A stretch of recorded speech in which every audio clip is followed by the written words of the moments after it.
Battle of China.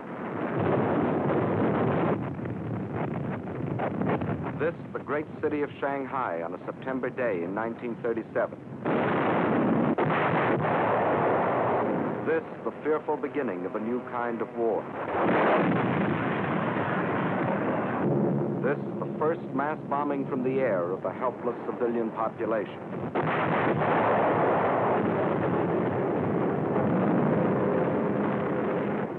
Why? Why are these innocent Chinese men, women, children to die beneath the hail of Japanese bombs? To find the answer to this question, we must first understand something about China and Japan. And to understand China, three facts must never be forgotten. China is history. China is land. China is people. Chinese history goes back for more than 4,000 years. That's a long time. It was only 168 years ago that Washington crossed the Delaware. Only 452 years have passed since Columbus discovered America. It's 1,500 years since the world saw the fall of the ancient Roman Empire. 3,400 years have gone by since Moses received the Ten Commandments. 3,700 years have passed since the pyramids were built. But more than 4,000 years ago, the Chinese Empire was already in existence. And more important, so was the Chinese civilization, a civilization of art and learning and peace. Yes, China is history. And China is also land, more land than the entire continent of Europe, a third larger than the United States, and rich in raw materials. This vast area consists of China proper and 4 outer provinces. To the north is Manchuria, huge and desolate, but abounding in raw materials. Next to Manchuria are Mongolia and Xinjiang.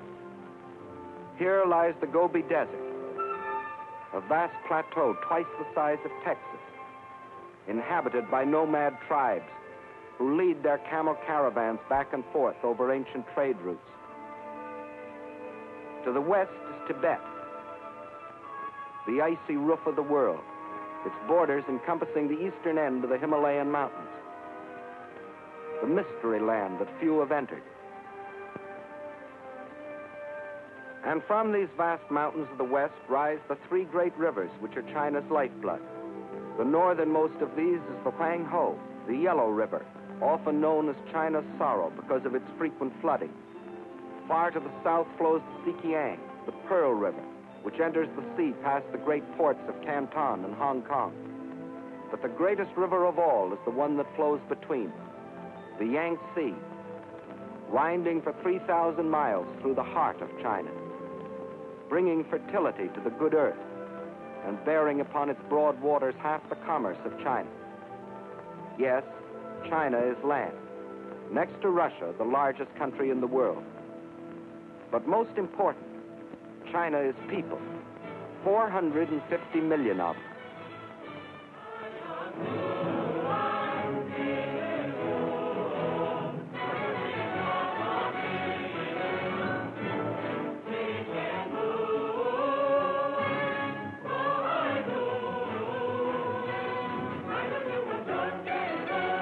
If the whole population of China were to walk past you, 4 abreast, there would never be an end to the procession, for new Chinese would be born and would grow up before the last man could pass by. Of every 5 persons on the face of the earth, 1 is a Chinese. And since 1/5 of all the human beings in the world are Chinese, we should know what sort of people they are. Well, in all their 4,000 years of continuous history, they have never waged a war of conquest. They're that sort of people. They developed the art of printing from movable type. They invented the mariner's compass, without which no ocean could be crossed. They were among the first astronomers, and their observations of the stars and planets made possible the accurate measuring and recording of time. They are that sort of people. And why do we call our dishes China? Because the Chinese invented the art of making porcelain. And as we all know, they invented gunpowder, not as a weapon of war, but to celebrate their holidays and religious festivals.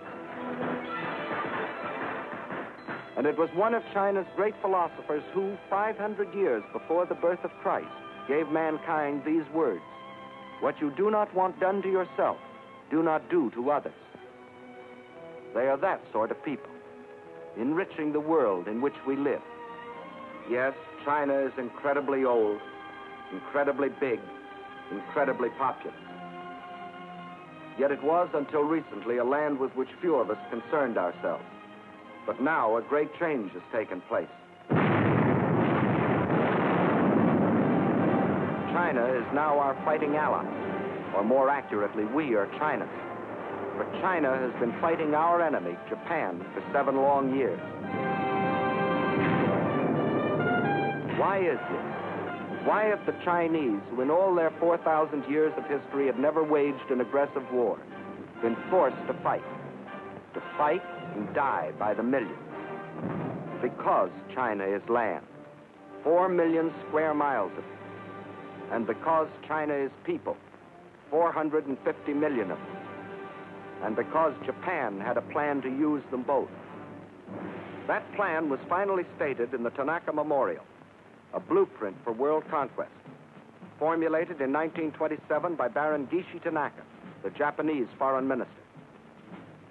In order to conquer the world, we must first conquer China. Here was their mad dream. Phase 1, the conquest of Manchuria for raw materials. Phase 2, the absorption of China for manpower, piece by piece, so as not to arouse the rest of the world. Phase 3, a triumphant sweep to the south to seize the riches of the Indies. Phase 4, the eastward move to crush the United States. One fact was obvious. China was to be the giant back on which Japan would ride to world conquest, just as Russia was to be enslaved for German use. But how was it possible for Japan, only 1/20th the size of China, and with only 1/6 its population, to think of conquering China, much less the world? There were 2 main reasons for this. In the first place, modern China, in spite of its age-old history, was like the broken pieces of a jigsaw puzzle, each piece controlled by a different ruler, each with his own private army.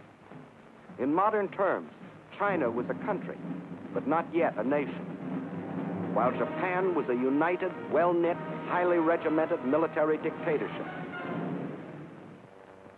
The second reason lies in the uses each country made of our Western civilization. Let's see what China took. You will notice that this is a very old piece of film. Actually, it is more than 30 years old, and it shows a very great man by the name of Sun Yat-sen. In 1911, this man fathered a people's revolution, which brought to an end China's ancient imperial government and began its new era as a modern republic, winning for himself in Chinese history as secure a place as George Washington has in ours. And he and his followers chose for the cornerstone of their new republic Chinese words that echoed those of another believer in democracy.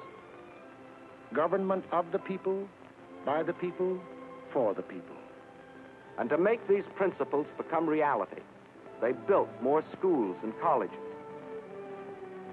They established scholarships so that their young men and women could go forth to the universities of America and Europe and bring back to their own country other Western ideas. And this new generation returned to China with new techniques of industry, architecture, science, medicine. They built more hospitals to free their people from the blight of disease. They introduced compulsory education. They laid down as essential 2 of the 4 freedoms for which we fight today: freedom of expression and freedom of religion. In 1925, Sun Yat-sen died, but his disciples, led by Chiang Kai-shek, carried on his monumental work. Their aim, the unification and modernization of China. Chinese industry was old-fashioned and inefficient. Transportation was slow and inadequate. But now railroads began to link the great seaports and river harbors with the inland cities. A network of highways began to stretch beyond the railroad line into the deep interior. After leaving them untouched for centuries, China was beginning to use her vast store of raw material.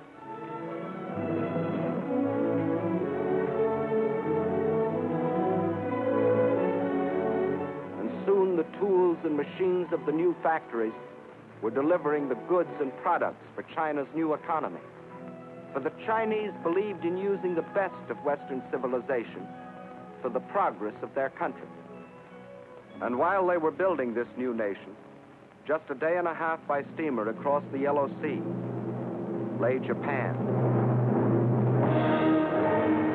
Here, the God Emperor and his fanatic warlords were using this same Western civilization for one purpose and only one: to create one of the world's most powerful war machines.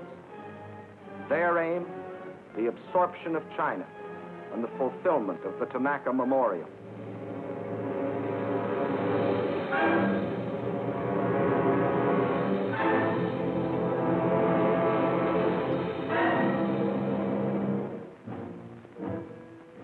For years, Japan had deliberately copied military weapons and industrial techniques discovered in other countries.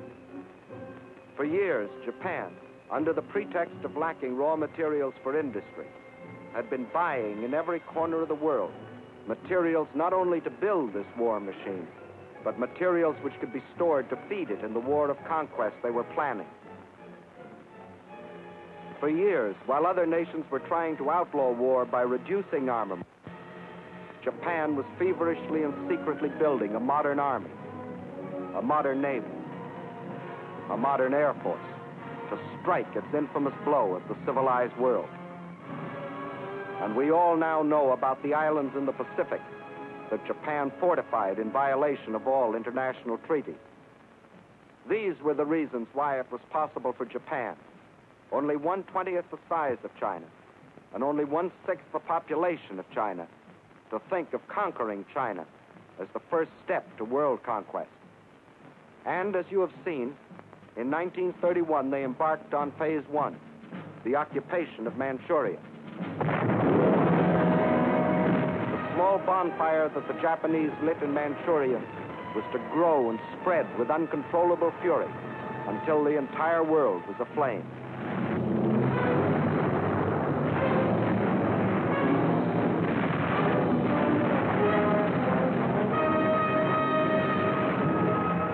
Phase 1 of the Tanaka Plan was completed, and exactly as planned. The Japs had been confident that this first and sudden land grab could be accomplished without their becoming involved in a major war. And they were right. The unification of China was still too remote for the Chinese of the South to care what happened to their kinsmen in the North. Using the step-by-step technique, a few months later, the Japs took a crack at Shanghai.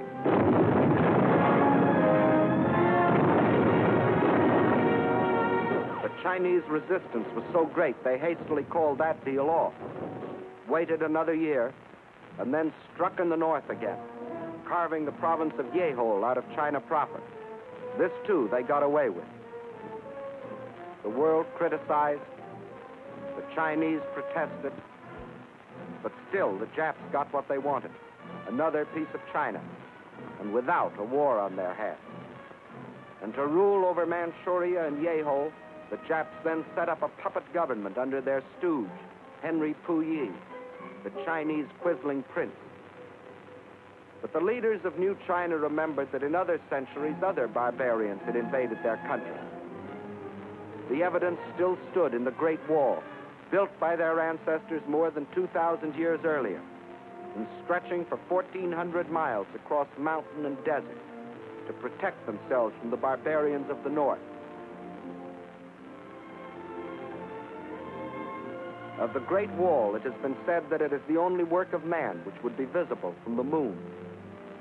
But the Chinese knew that modern barbarians can't be stopped by a wall, however strong or high.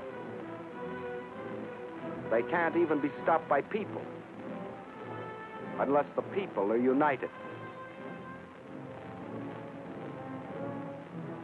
And by 1937, the unification of China was making such progress the Japs got worried. The one weapon they could not permit China was unity. They would strike again before China could become a nation. This time it'd be a big bite. 5 more northern provinces out of the heart of China. At the United States Embassy in China as military attaché for a number of years was Colonel William Mayer. Let him tell you what happened.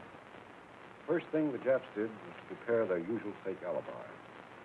This time it wasn't a damaged railway track as it had been in Manchuria in 1931. A Jap soldier had disappeared. Obviously, he'd been kidnapped by the insolent Chinese. Once more, Japan's honor had been insulted. Once more, the insult must be avenged. So, on the night of July 7th, 1937, at the Marco Polo Bridge near Peking, the Jap war machine struck.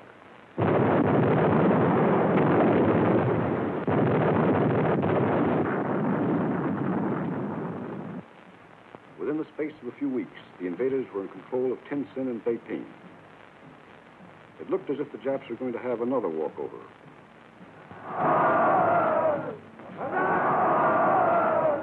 Now the Japs sat back to digest and organize this new conquest. The peace-loving Japanese didn't want a war if they could get their land grabs without one. But this time they were in for a rude surprise. This time, instead of protesting or negotiating, the Chinese struck back. And not in the north, but at Shanghai, where the Japs least expected it.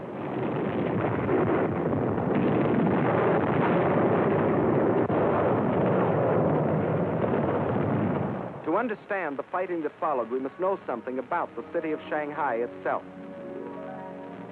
Situated near the mouth of the Yangtze River, it is the biggest city in China.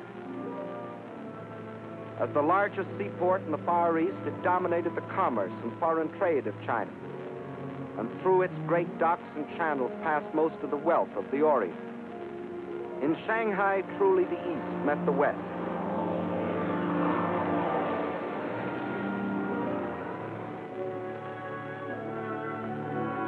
And within this city of 3.5 million Chinese was another city, the foreign settlement, made up of the French concession and the well-known international settlement.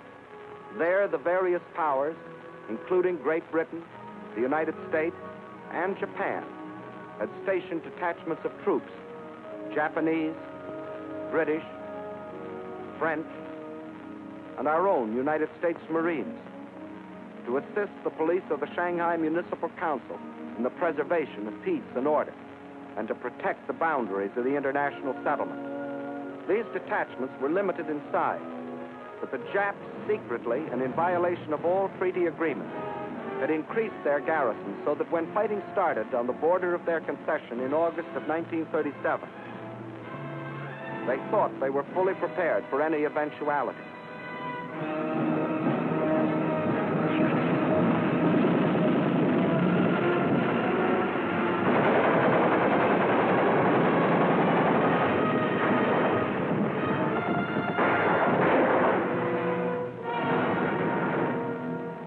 Of the Chinese counterattack almost drove the Japs into the Wangpu River. Backed up by the heavy guns of their warships, however, the Japs managed to hold out until reinforcements arrived. Jap landings were then made in the vicinity of the Wusong forts and in Luho and Lotien on the Yangtze River north of Shanghai. The Chinese drew back to positions 5 or 10 miles inland, where they could secure some protection from the heavy Jap naval gunfire.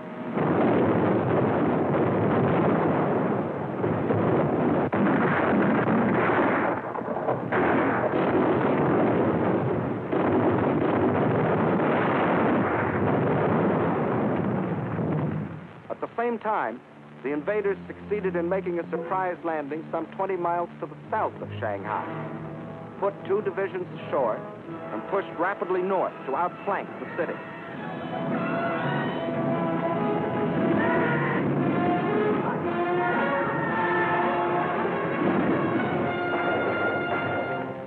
The Chinese position was thus made untenable, and a withdrawal was ordered to the west and to the south toward Nanking and Hangzhou. But only about half of the Chinese army that had fought at Shanghai was left to withdraw.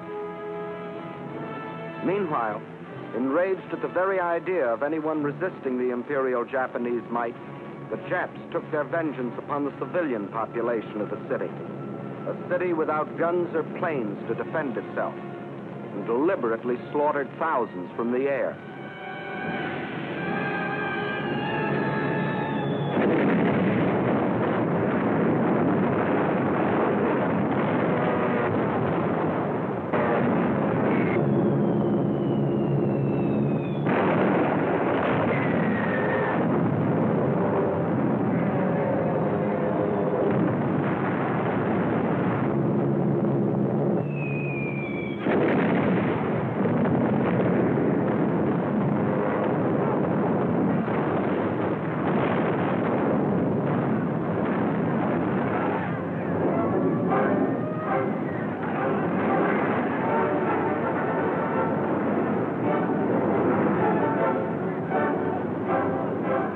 There was refuge inside the international settlement, where Japan was afraid to bomb the property and people of the foreign powers.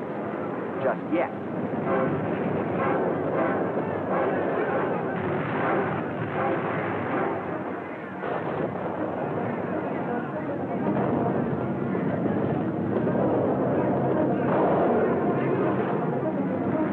But there was not room for all. And for each who found safety inside, there were thousands huddled beyond the gates, standing helpless and undefended against the Jap attacks.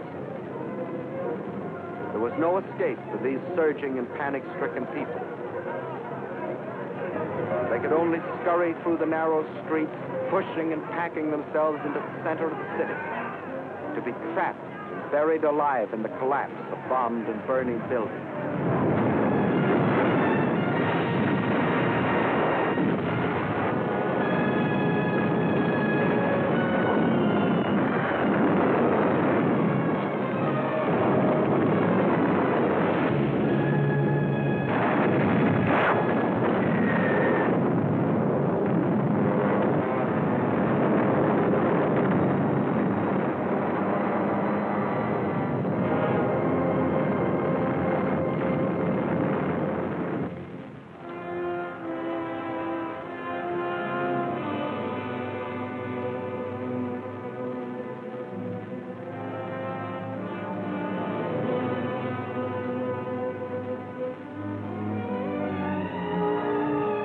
Thus, the Japanese introduced the world to a new kind of war.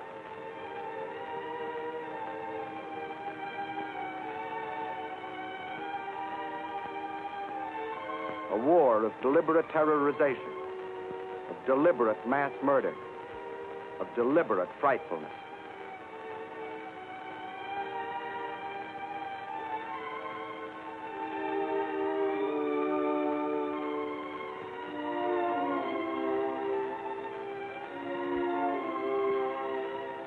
When the campaign was over, the Japs occupied the entire peninsula east of Shanghai. Reorganizing rapidly, they then launched a coordinated drive on Nanking. One column pushed along the railroad while another swung further to the south. This column then split and continued its drive, hoping to cut off any possible retreat of the Chinese armies defending Nanking. It was here in the Yangtze that the blood-crazed Japs attacked an American gunboat, the USS Panay, despite its distinctive markings.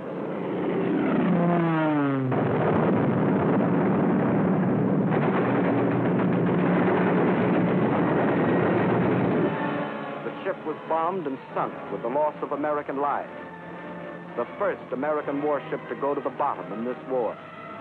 But officially, at least, this was a mistake, and the Japanese government apologized. Meantime, at Nanking, the Chinese armies valiantly defended their city, which was the capital of the Chinese Republic.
again, Japanese power was too great, and after a battle lasting but a few days, the city fell to the invaders.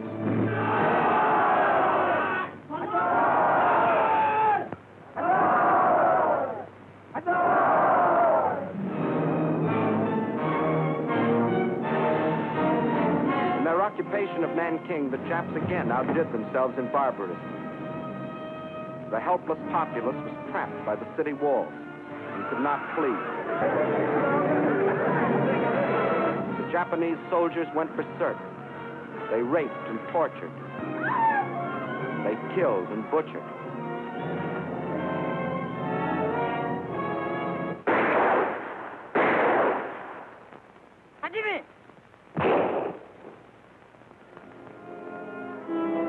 In one of the bloodiest massacres of recorded history, they murdered 40,000 men, women, children.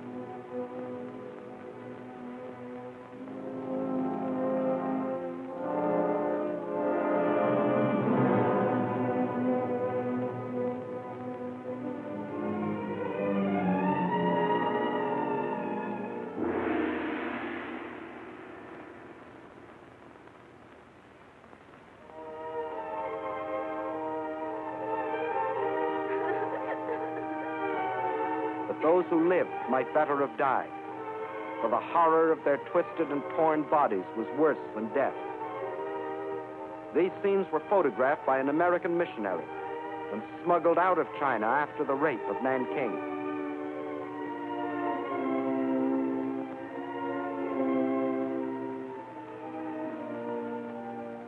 This nightmare of cruelty was all the more horrible because it was deliberately planned by the Japanese High Command to tear the heart out of the Chinese people once and forever.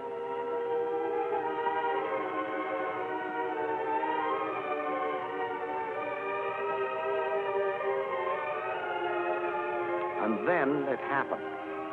That which Sun Yat-sen had dreamed of, that which Chiang Kai-shek had toiled for, that which is stronger than stone walls had at last born in China. The will to resist. 青年们，有钱的出钱，好，来打倒日本人，一定要打回老家去。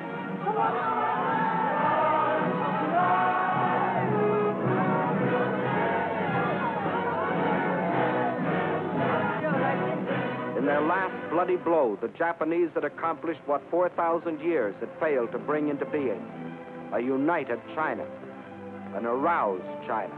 必须要团结一致，消灭日寇，然后我们才能够得到安全。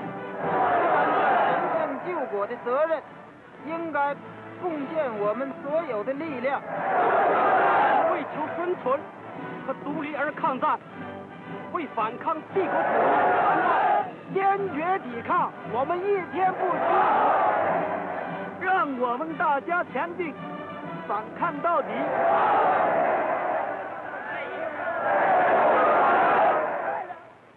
But the Chinese knew that the will to resist was not by itself enough. They knew that China must develop the power to resist also. And this cannot be created in an instant. So they too made a plan. And it was this: they would slowly yield territory, piece by piece, while they developed the power and built the weapons to rid the land of its invaders. The industrial strength of China must be moved to the west, beyond the mountains, beyond the railroad lines, beyond the lines of communication. There, safe from enemy attacks, they might produce the rifles and guns that China so tragically needed. Thus, China would trade space for time. Space for time. Blow up the roads.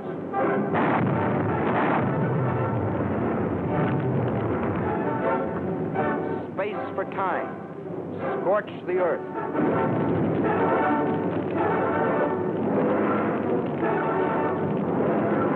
Space for time. Blow up the factory buildings. Leave nothing for the invaders. And then the people rose and moved, riding, walking, crawling.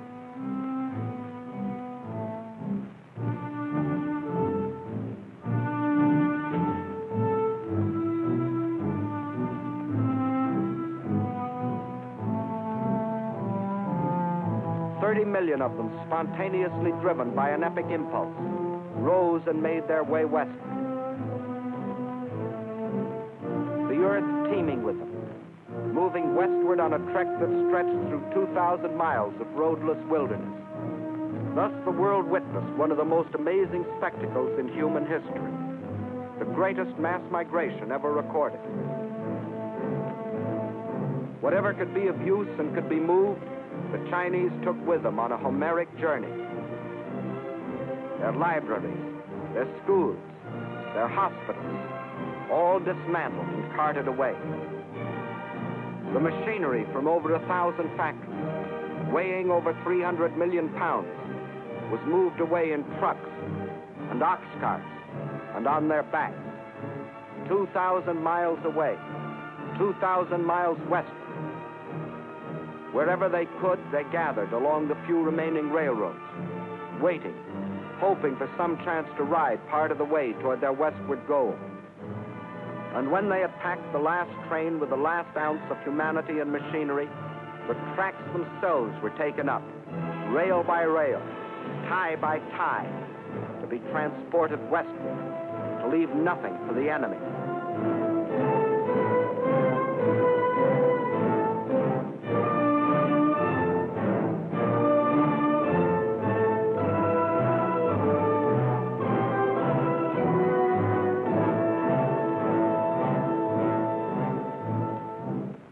Every river pointing westward was heavy laden. Every sampan, every barge was pressed into service, weighted down to the water's edge with the precious tools for new China.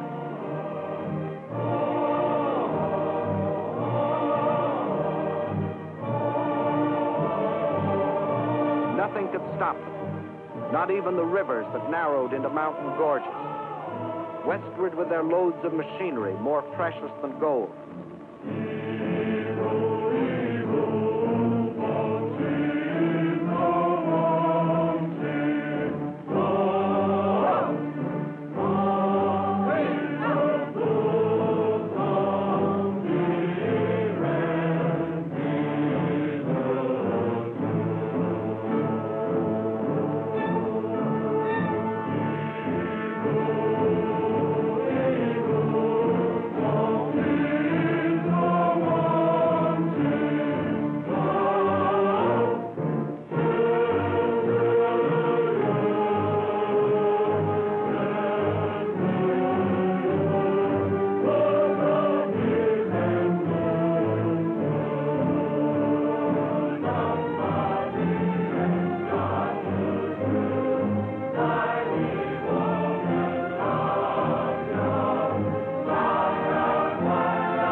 Measured by the mile, by feet, by inches. The trail they broke was moistened every step of the way by their sweat. Where there were no trains, no boats, no ox carts, there were still willing hands and willing feet and straining backs. 30 million people moving westward, westward from the invader, westward from slavery and death, westward to freedom.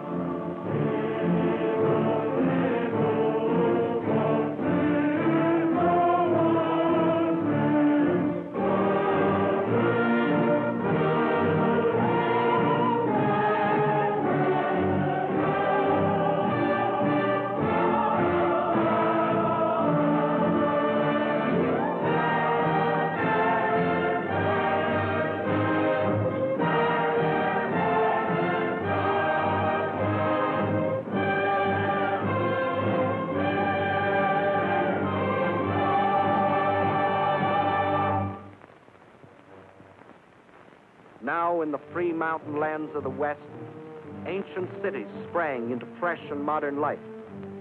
Chief of them all was the new capital of free China, Chongqing. Here on the cliffs high above the Yangtze River, the Chinese had reestablished their government.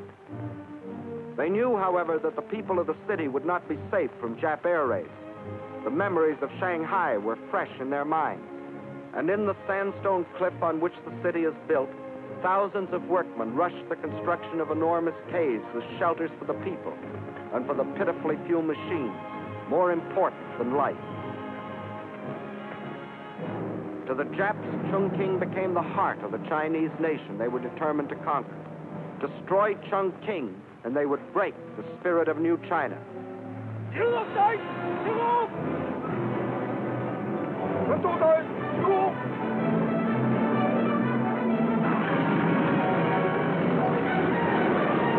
As they couldn't reach the city by land, they would send their bombers to blast it from the face of the earth.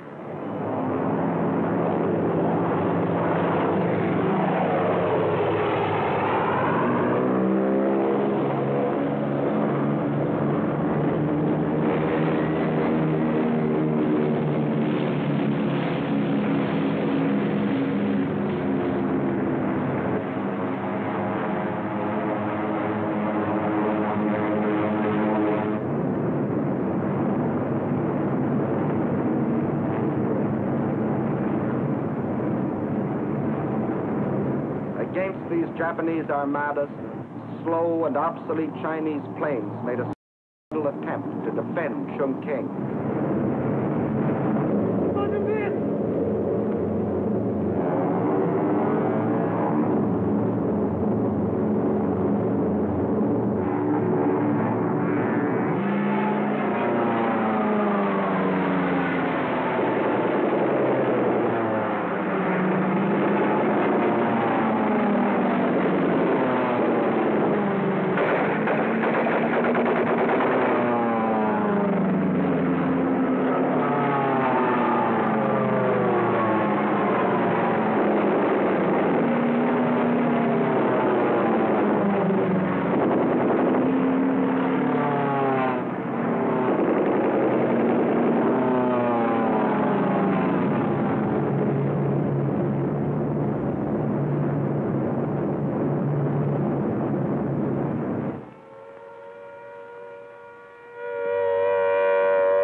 Neither Japanese planes nor Japanese bombs could destroy the life of the city.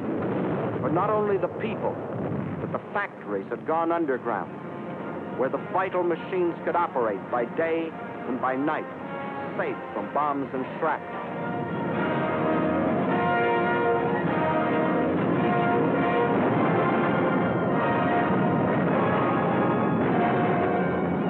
This time, the Chinese had anticipated their enemy.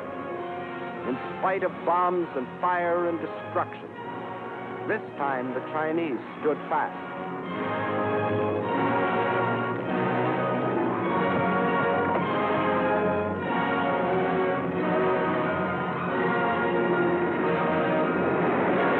Flaming Chungking became the symbol of their indestructible spirit.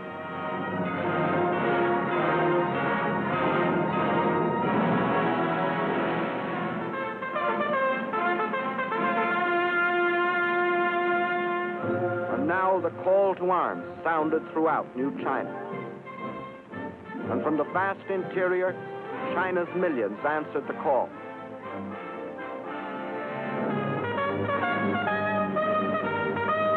They came from the south and from the north, from the east and from the west, to form a people's army. With a new faith in their hearts, men and women left their homes and farms to fight for something bigger now than each man's home, and each man's farm, and each man's life. They were fighting for New China.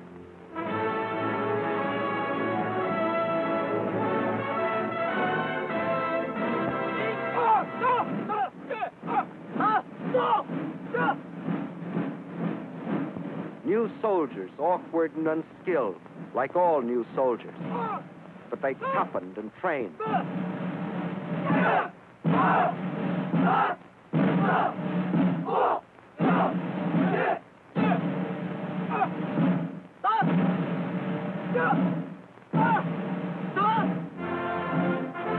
They learned the discipline and order of drill.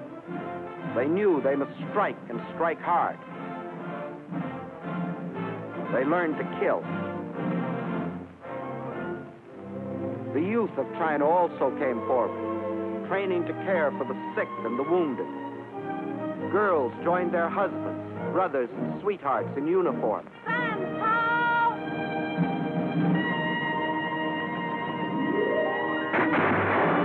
And to the aid of China came volunteers from other lands, men who pledged themselves to fight against tyranny and oppression no matter where. Americans like the legendary Colonel Chennault and his Flying Tigers, who, with their few American planes, were knocking down enemy planes at the fantastic ratio of 20 nips to one of their own. The Japs had hoped to ride to world conquest on the back of the giant Chinese workhorse. Phase 2 of the Tanaka Plan called for breaking the horse to their will. But the great patient horse refused to be broken. The enraged Japs saw their whole plan of conquest bogging down. So they set out to drain the giant's strength by cutting the arteries through which flowed China's lifeblood of supplies. They penetrated along the rivers. Railroads destroyed by the Chinese were rebuilt with slave labor as the Japanese moved inland to secure control of key rail lines and important communications. And China's supply lines from the outside world were cut off by Jap warships blockading the coast. The Japanese strategy was the isolation of China. Port after port was occupied. This meant China was being cut off from supplies she couldn't manufacture for herself.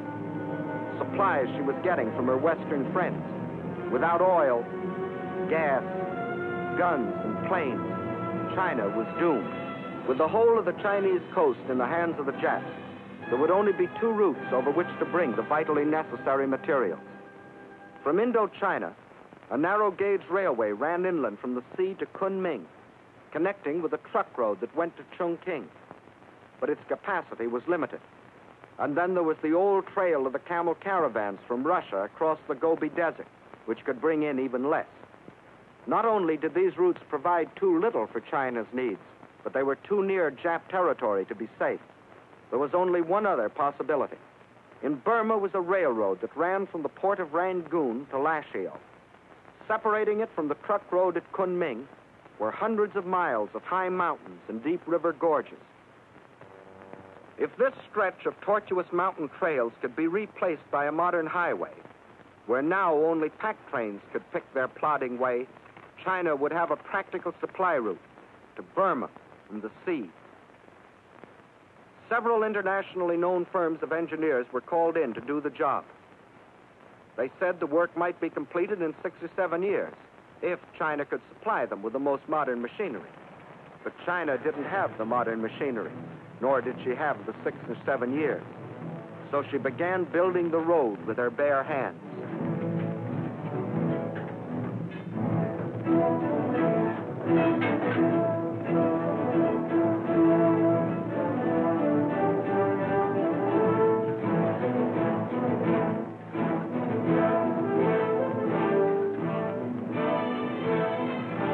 By thousands, by tens of thousands, by hundreds of thousands, they toiled at the back-breaking task of carving this desperately needed supply line out of the reluctant mountains.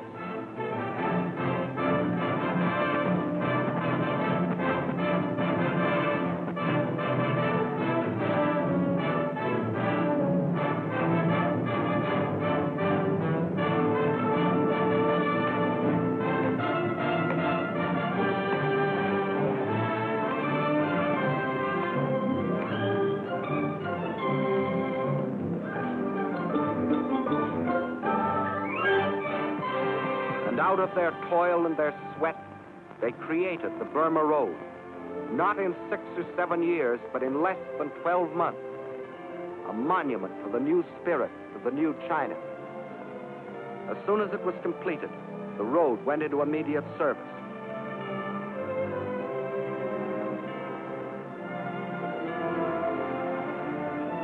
By thousands, the trucks shuttled back and forth between its terminals, climbing to nearly 10,000 feet, around hairpin curves, along the edges of sheer precipices, where passing trucks had barely 1 foot of clearance. And the blood plasma of new supplies flowed steadily over China's lifeline to the sea, protected by Colonel Chennault's incredible flying tigers. The Chinese sacrifice cannot be measured only in miracles of construction. It must be counted, too, in the tragedy of destruction. For while still the Burma Road was being built, the invading Jap armies had fanned out and straddled fully 2/3 of the railroad lines of the country. In the summer of 1938, they set out to capture the remaining 1/3, starting with the vital railroad junction at Chengchao. Chengchao is situated on the banks of the Yellow River, China's sorrow. Originally, the river flowed from Chengchao southeastward to the Yellow Sea. But nearly a century ago, a great flood abruptly changed its course, swinging it far to the north. For generation upon generation, as the spring floods rushed down to the sea, thousands of Chinese worked on the dikes to hold the river in its new course, protecting their homes and their crops.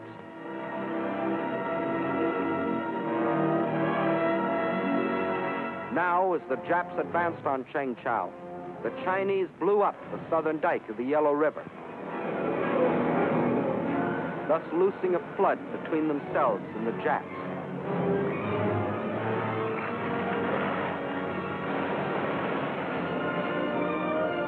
Once more, the river flowed in its old course, forming a barrier which to this day has prevented the Jap from entrenching himself in this area. Thus, once more, with no thought of the human sacrifice of the material cost, the Chinese traded space for time. And the Chinese had still other tricks to pull from their patched and faded sleeves. You will notice that this map of Jap conquest doesn't look like the military maps you have seen in the previous film. By all military standards, it should have looked like this, which is the way the Japs wanted it to look. But the Japanese were learning that the occupation of Chinese cities and control of Chinese rivers and railroads still was far from meaning the subjugation of China. For the Chinese had formed themselves into guerrilla bands, trained to harass the Jap forces. These guerrillas were mostly farmers who had stayed behind on the land when the great migration to the west took place. Peaceful farmers one day, deadly fighters the next. They made an unpredictable and uncontrollable enemy.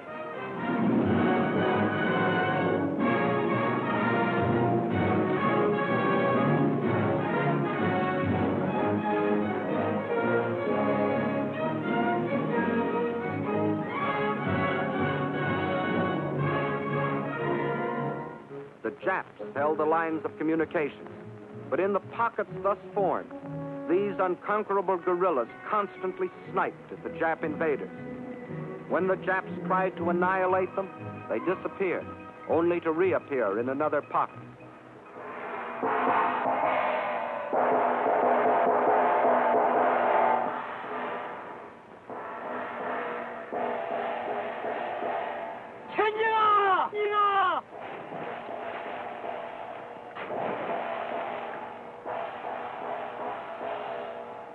Attacking with speed and surprise, they ambushed enemy patrols.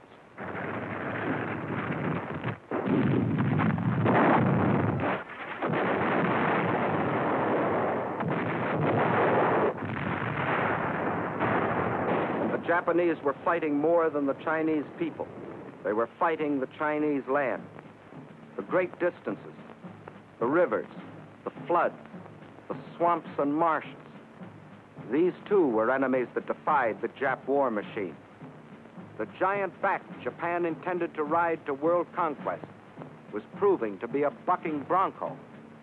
Phase 2 of the Tanaka Plan had bogged down in what the Japs still referred to as the China Incident. This left them in a fateful quandary. Phase 2 of the Tanaka Plan was still incomplete, but Phase 3 and Phase 4 could no longer be delayed. In Russia, the overwhelming German offensive was taxing Russia's military capacity to the limit, removing any Japanese fear of Russian interference. Britain, after the sledgehammer blows of Dunkirk and the Battle of Britain, was left groggy and militarily almost exhausted. Her navy scattered across the seas, guarding her lifeline of supplies. But here in America, we were finally awakening to our danger and taking steps to protect ourselves. We had appropriated funds for the construction of a two-ocean navy, and our army was rapidly expanding. If the ultimate objectives of the Tanaka Plan were to be achieved, now was the moment to strike. Now, when Russia was otherwise occupied. Now, before Britain could recuperate. Now, before we could gather too much strength. So the Japs made a fateful decision. They would embark on Phase 3 and Phase 4, the conquest of the Indies and the United States, without waiting to complete Phase 2, the conquest of China. Thus, to paralyze American power in the Pacific. Without warning, as they have always struck, they struck again.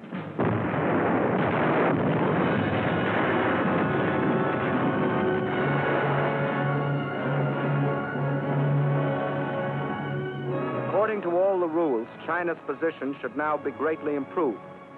For in her war with Japan, China now had fighting allies. Ourselves, the British, the Dutch. But it didn't work that way for China. For in those tragic early months of 1942, when we sustained defeat after defeat at the hands of our common enemy,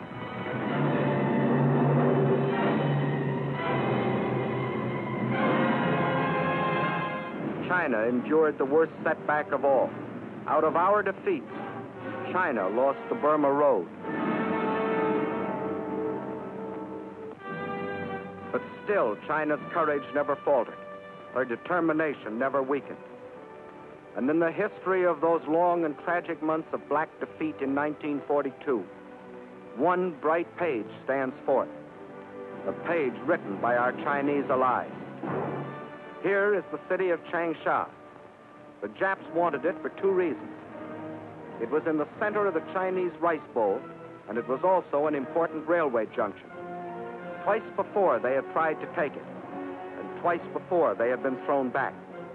Massing a large striking force near Yocho, on Christmas Eve 1941, the Japs started southward toward Changsha in 3 columns.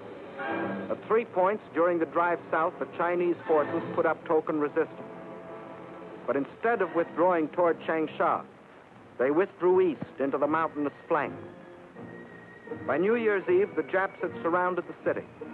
They quickly pierced the outer defenses and attacked the inner defenses from 4 directions. In spite of fierce resistance, the Japs were certain that the fall of Changsha was only a matter of hours. What they didn't know was that they had walked into a well-baited trap. For the Chinese forces, which had withdrawn into the hills, now swept down on the Jap supply lines and cut them to ribbons. The Jap forces attacking the city soon ran out of food and ammunition and began a withdrawal, whereupon the Chinese launched a counteroffensive and pushed the Japanese back where they had come from.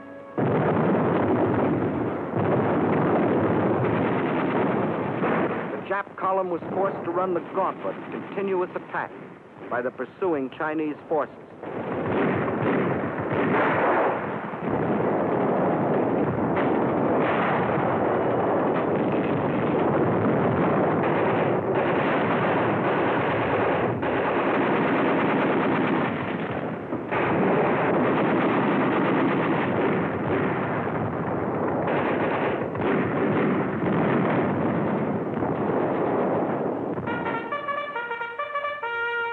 The Battle of Changsha was a magnificent victory for the people of China, the people who wouldn't surrender. The people determined to fight for their freedom, their good earth. The people who can't be beaten. And as 1944 dawns, there is another and greater story being written. From the Aleutians to the South Pacific, we are on the offensive. In the jungles of New Guinea, in the Gilbert and Marshall Islands, on the shores of New Britain, on the broad Pacific waters, Japan faces the daily expanding power of the nations she attacked.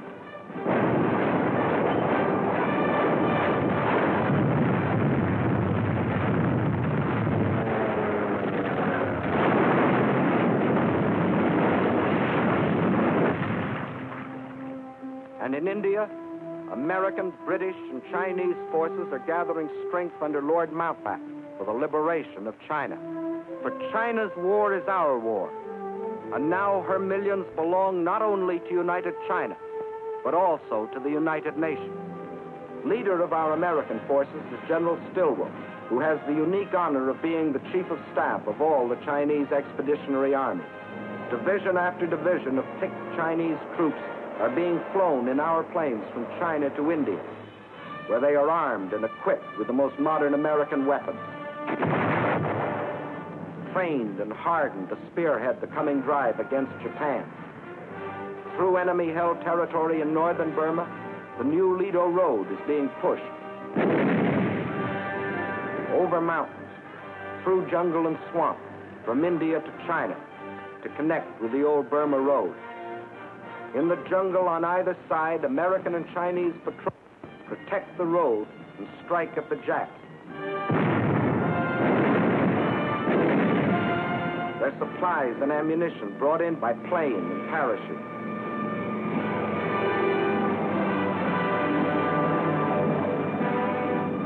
From fields in India, an Air Transport Command plane takes off every 6 minutes, loaded with artillery, jeeps, ammunition, men and supplies for the armies of China.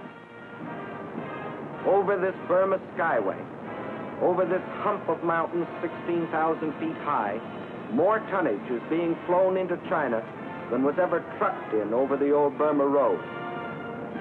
And in the skies over China, Japan faces new opposition. Young Chinese, many of them trained on the fields of Arizona, New Mexico, California, fly and fight beside their American comrades. The fighters and bombers of the Chinese Air Force and those of General Chennault's 14th Air Force today fly far and wide over China. Hitting enemy concentrations, smashing their sea lanes along the China coast.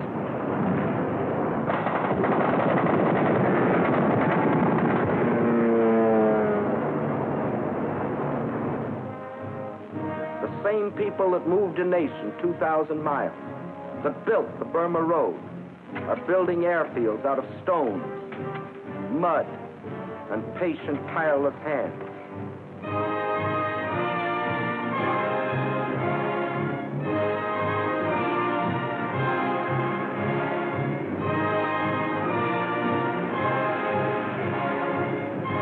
Today, though still cut off by land and sea from the rest of the world, Chinese armies and Chinese guerrillas still stand firm against the Jap war machine.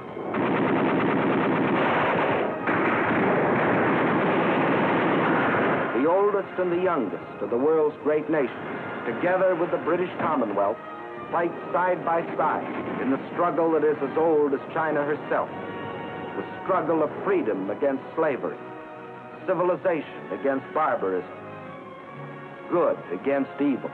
Upon their victory depends the future of mankind. We in China, like you, want a better world. Not for ourselves alone, but for all mankind. And we must have it.